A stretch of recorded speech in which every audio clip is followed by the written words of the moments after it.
Hello students, welcome to Vivekananda agriculture academy. How to study of ICR in less time. बचे हुए time में हम ICR की study पर कैसे फोकस कर सकते हैं, ये आपका 2 दिन का जो बच्चों का कमेंट था, हम लोग उस पर से आज बात करेंगे। कुछ बच्चे एग्जाम को लेकर के बहुत ही भयभीत हैं, उन्हें डर बहुत लग रहा है इस समय। सर हम डर बहुत रहे हैं, अब पता नहीं कैसे होगा, क्या होगा, कैसा पेपर आएगा, हमारा सिलेक्शन होगा कि नहीं होगा। ठीक, अगला यहाँ पर है कि हम लोग रिवीजन ज़्यादा करें कि यहाँ पर प्रैक्टिस और ऑब्जेक्टिव क्वेश्चन ज़्यादा लगाएं, दोनों में से किसको हम लोग प्रेफरेंस दें।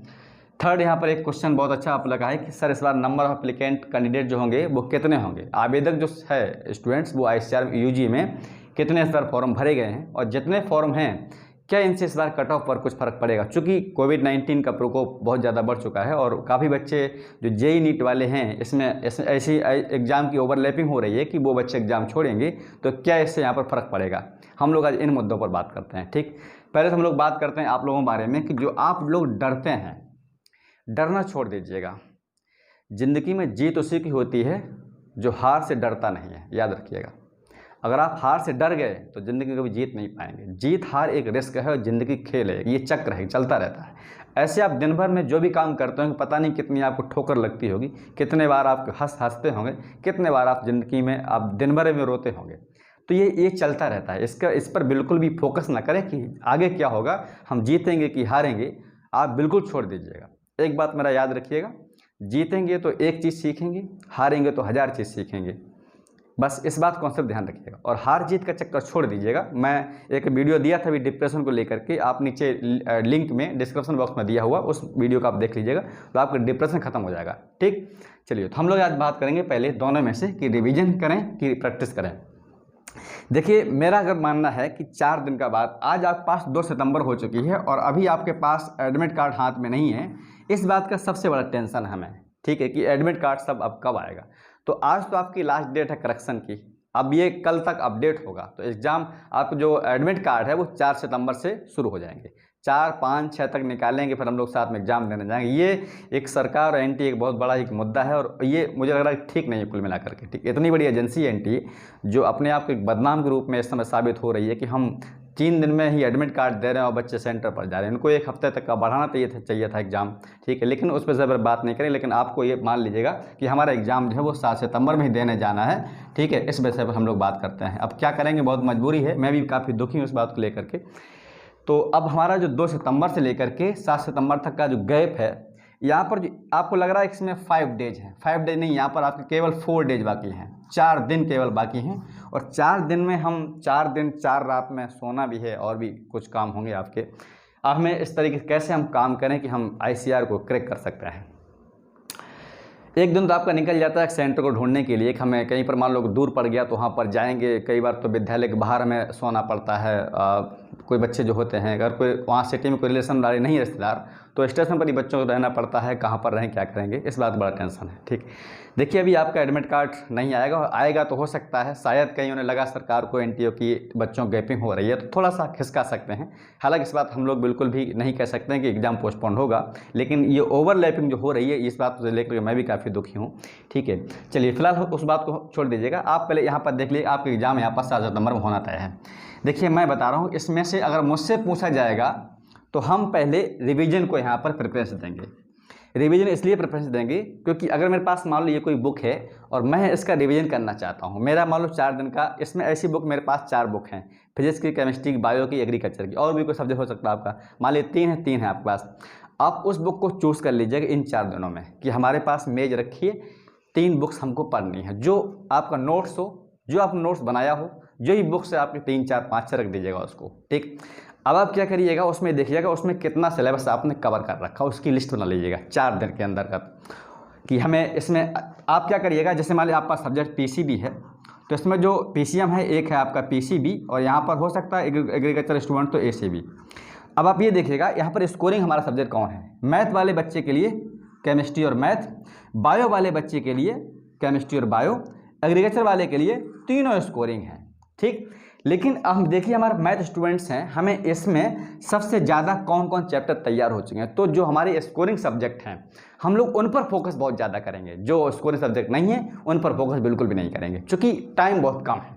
ठीक, ऐसा नहीं कि हम मैकेनिक्स उठा लेंगे, मैकेनिक्स के बहुत सारे क्वेश्चन डेली लगा सकते हैं, ऐसा संभव अब नहीं है। टाइम अगर होता उसकी बात अलग थी। तो हम लोग जो स्कोरिंग सब्जेक्ट हैं उसका एक टाइम बना लीजिएगा और उसका रिवीजन करना शुरू कर दीजिएगा।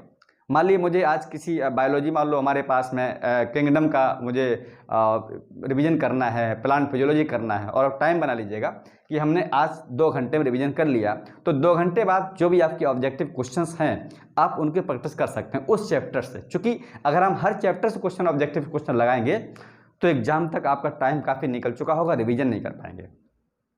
रिवीजन मस्ट है। अगर आप पास टाइम बचता है तो यहाँ पर क्वेश्चन लगाएं, अन्यथा क्वेश्चन लगाना अब बंद कर दें। सैंपल पेपर अगर दिया रहता है तो आप सैंपल पेपर लगाएं, क्योंकि सैंपल पेपर पूरे होल सिलेबस से होता है। सैंपल पेपर में सब चैप्टर से क्वेश्चन होंगे तो लगभग हर चैप्टर की चीज़ें हमको याद होती चली जाएंगी अगर सैंपल पेपर है तो। अन्यथा चैप्टर वाइज क्वेश्चन अब ना लगाएं, चैप्टर वाइज केवल रिवीजन करें आप। ठीक, ये काम करें। दिन भर में मान लो आपके पास एक दिन है, अच्छा एक दिन में सुबह उठें तो हम टाइम बनाना शाम तक का, कि आज शाम तक का इतना हमें ख़त्म करना है। जब शाम हो तो हमें रात का बना लें, हमें रात में सुबह उठ करके इतना ख़त्म करना, और उस चीज़ को करना ही करना है, छोड़ना नहीं है बिल्कुल। 4 दिन अगर निकल गए तो हो सकता है आपकी 1 साल चली जाए। चूँकि कई बार ऐसा होता है कि हम मैच शुरू में कुछ लोग आउट हो जाते हैं तो लगता है कि लोगों को मैच हार जाएंगे, लेकिन आखिरी टाइम पर कई बार ऐसा इंडिया मैच जीती है। तो ये एक मैच है ज़िंदगी का, अगर आखिरी टाइम पर हम अपने आप को नहीं संभाल पाएंगे तो मेरा एग्ज़ाम बिल्कुल 0 हो सकता है। ठीक, क्योंकि इसमें धैर्य रखने की बहुत ज़रूरत है। आप अगर नहीं पढ़ पा रहे हैं, आपके अंदर डिप्रेशन हो रहा है, किसी से बात कीजिए, अपने दिल की बात शेयर कीजिए, जो कमजोरी है, नेगेटिव फीलिंग उसको शेयर कीजिएगा, उस थोड़ा हल्का हो जाएंगे।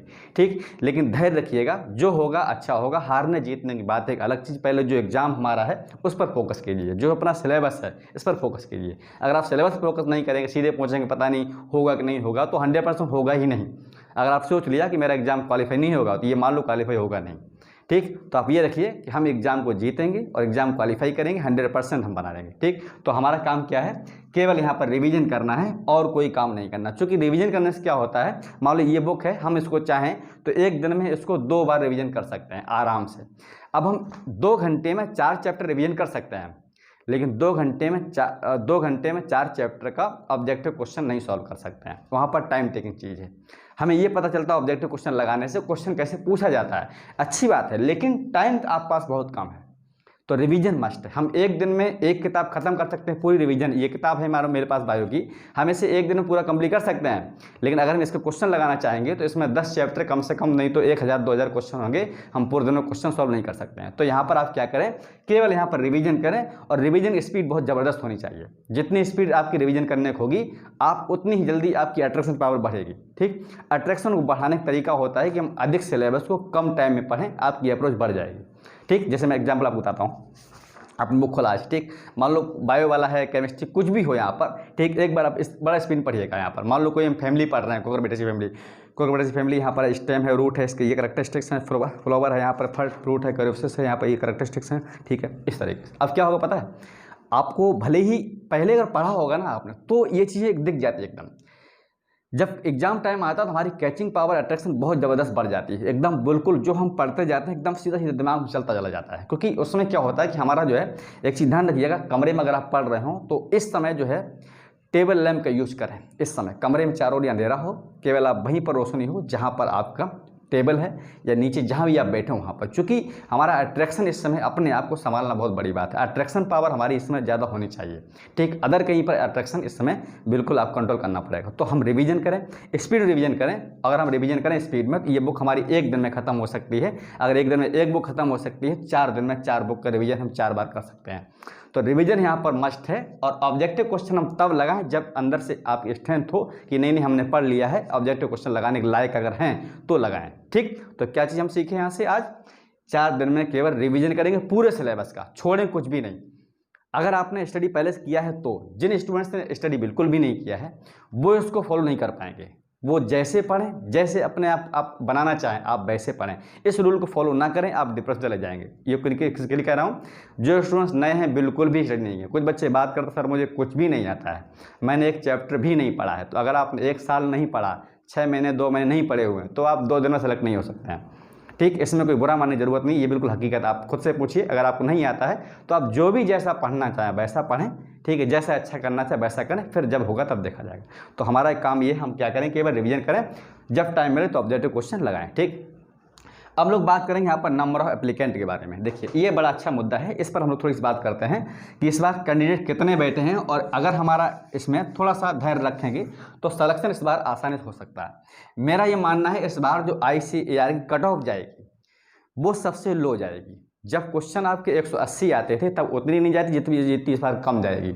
अब आप इसको टारगेट समझ करके इतना लो ना ले लें कि बिल्कुल कम जाएगी, सर ने बता दिया बच्चे कम जाएंगे, बच्चे फॉर्म कम भरे तो हम अपनी पढ़ाई को लूज कर दें। नहीं, हमारा टारगेट हमेशा हाई होना चाहिए। इसलिए होना चाहिए ताकि काउंसलिंग में हम जब चूज़ करते हैं कि हमें ये यूनिवर्सिटी चाहिए तो उसके अकॉर्डिंग हम विश्वास न करें हमारा लिस्ट में नाम आया कि नहीं आया, हमने अगर भर दिया तो यूनिवर्सिटी मिलेगी, ये कॉन्फिडेंस होना चाहिए। क्यों? क्योंकि अगर आप हाई स्कोर होंगे तो हम अपने मन से जो यूनिवर्सिटी चाहेंगे हमें वो मिलेगी, लेकिन अगर आप नंबर कम होंगे तो जो यूनिवर्सिटी आपको देगी आपको वो लेनी पड़ेगी। ठीक, तो ऐसा ना करें कि वो लेना चाहें हम उनकी इच्छा के अनुसार यूनिवर्सिटी में जाएँ। नहीं, हम अगर पढ़ते हैं, अच्छे काम करते हैं तो हम जिस यूनिवर्सिटी में हम जाएंगे वहाँ पर हमें एडमिशन मिलेगा। ये एक होना चाहिए लत और जिद, तब हमें काम करना पड़ेगा। अगर कोई दूसरा बोले नहीं आप यहाँ पर पढ़ो, पता चला कि मैं कुछ बच्चे कहते हैं हमें JEE पंत में ही जाना है, और अगर आप कहीं पर बिहार में कहीं मिल गया तो लगेगा अरे मैं कहाँ से कहाँ आ गया हूँ। तो कहीं न कहीं दूसरे के काम के ऊपर काम मत ठोकें। अगर आप काम अपने से मुताबिक करना चाहते हैं तो केवल आप स्टडी करें और हाई स्कोर करने की सोचें। तो यहाँ पर हम लोग बात करेंगे नंबर एप्लीकेंट फॉर्म की। देखिए पिछले साल जो 19 में फॉर्म भरे गए थे, यानी 2019 अगर हम लोग बात करें तो यहाँ पर जो फॉर्म भरे गए थे वो लगभग 2.80 लाख थे, मतलब 2,80,000 कुछ थे। इस बार जो फॉर्म भरे गए हैं यानी 2020 में वो बहुत ही कम है, लगभग 1 लाख संख्या यहाँ पर 1.97 कुछ 00 करके है, मतलब 1,97,000 केवल फॉर्म भरे गए हैं। लगभग कह सकते हैं इससे यहाँ पर कम से कम 1 लाख कैंडिडेट कम है। तो आप समझ सकते हैं यहाँ पर 1 लाख कैंडिडेट यहाँ से कम है, तो हमें लग रहा है कि यहाँ पर जब 1 लाख से कम होंगे कैंडिडेट तो यहाँ पर संख्या बहुत इस बार कम हो गई, मतलब 2 लाख भी नहीं है। पिछले बार लगभग 2.25 लाख थे, इस बार यहाँ पर कम से कम भाई 2 लाख संख्या है, कम है कुछ। ठीक है, अब इसमें से मैं आपको बता रहा हूँ कि इसमें से सभी बच्चे एग्जाम देने नहीं जाएंगे। अब आप ये समझिए मोटा मोटा हिसाब किताब। ठीक, मान लिया आपके पास संख्या जो है वो 1.95 लाख है इस बार संख्या, तो इसमें से कम जो 95 बच्चे हैं, 95, और यहाँ पर जो आपके सेंटर हैं वो शायद 178 सेंटर बनाए गए इंडिया में, इतने सेंटर पर इतने बच्चे एडजस्ट होंगे। इसमें से कम नहीं तो इतने बच्चे ऐसे होंगे 95% यहाँ पर बच्चे जो एग्ज़ाम देने नहीं जाएंगे, डर की वजह से, किसी की प्रिपरेशन नहीं है। कुछ बच्चे कोचिंग के घर से निकले थे क्रैश बैच पढ़ने के लिए, अचानक ही रह गए, तो वो बच्चे एग्ज़ाम देने इस बार नहीं जा पाए। उसकी वजह ये भी है, इसमें 95,000 में 95,000 में वो बच्चे भी होंगे जो इस बार JEE का एग्ज़ाम दे रहे हैं और यहाँ पर एग्ज़ाम नीट का दे रहे हैं। ये ऐसे बच्चे होंगे। ऐसा क्यों है? क्योंकि अब एग्ज़ाम अगर ओवरलैपिंग हो रहे हैं, आपस में कोलैप्स कर रहे हैं, एक दूसरे के ऊपर पास आ रहे हैं, तो वो बच्चे यहाँ पर ICAR एग्ज़ाम नहीं फोकस करेंगे, वो अपने JEE और नीट पर फोकस करेंगे। ये एग्ज़ाम उनका साइड प्रोडक्ट होता था, साइड मतलब रखा हुआ। ठीक है, मतलब जब हम नीट एग्ज़ाम दे चुके होते थे तब हम ICAR एग्ज़ाम देते थे। हमेशा ऐसा होता रहा कि पहले नीट एग्ज़ाम हुआ है, JEE एग्ज़ाम हुआ है, JEE एग्ज़ाम, नीट एग्ज़ाम, फिर आपका ICAR। इस बार ऐसा हो रहा है कि पहली बार एग्ज़ाम पहले हो रहा है। तो कहीं न कहीं ये चीज़ें इस बार बहुत एक आपके लिए गोल्डन चांस है। आप यहाँ पर इस बार सिलेक्शन अगर नहीं ले पाए, अगले साल सिलेक्शन भी आप नहीं ले सकते हैं, जो बच्चे पहले से पढ़ रहे हैं ऑलरेडी वो, क्योंकि अगले साल इसमें से कोई बच्चे बचेंगे, कुछ नए बच्चे आ जाएंगे, तो कहीं ना कहीं अगले साल कंपटीशन बढ़ जाएगा। तो हम जानते हैं कि हमें इस बार सिलेक्शन लेना ही लेना है। थोड़ा सा पढ़ते रहिए, जैसे आप हैं, धैर्य रखिए, पॉजिटिव सोचिए। ठीक है, तो आप लगे रहिए लगातार, आप सिलेक्शन 100% हो सकता है। अब देखिए यहाँ पर कुछ सीट ये बच्चे छोड़ेंगे, कुछ बच्चे जाएंगे नहीं, तो केवल यहाँ पर 1 लाख संख्या बचेगी आपके पास, 1 लाख। अब 1 लाख बच्चों में कितने बच्चे पढ़ने वाले होंगे आप समझ लीजिएगा, कितने बच्चे गैर पढ़ने वाले होंगे। आधे बच्चे ऐसे होंगे ये नहीं जानते होंगे कि ICAR में कितने क्वेश्चंस आते हैं, कितनी नेगेटिव मार्किंग होती है, एक क्वेश्चन कितने मार्क्स का होता है, और कितना हम क्वेश्चन करें तो हम सिलेक्शन ले सकते हैं। आधे ज़्यादा बच्चे ऐसा होते हैं। आप उनसे पूछिए, काफ़ी बच्चे अभी भी कहते हैं, कमेंट करते हैं, सर इस बार 60 क्वेश्चन आएंगे। वो जानते हैं 2018 के पहले जैसे आता रहा है वैसा है, वो भी नहीं जानते कि ICAR एंट्री करा रही है और इसका प्रोस्पेक्टस चेंज हो चुका है। तो कहीं न कहीं हर बच्चे के अंदर ये चीज़ सीखने वाली नहीं होती है। आधे ज़्यादा एग्जाम बच्चे जो बैठते हैं वो केवल अपनी किस्मत आजमाने के लिए बैठते हैं कि हमारी किस्मत होगा तो मिल जाएगा।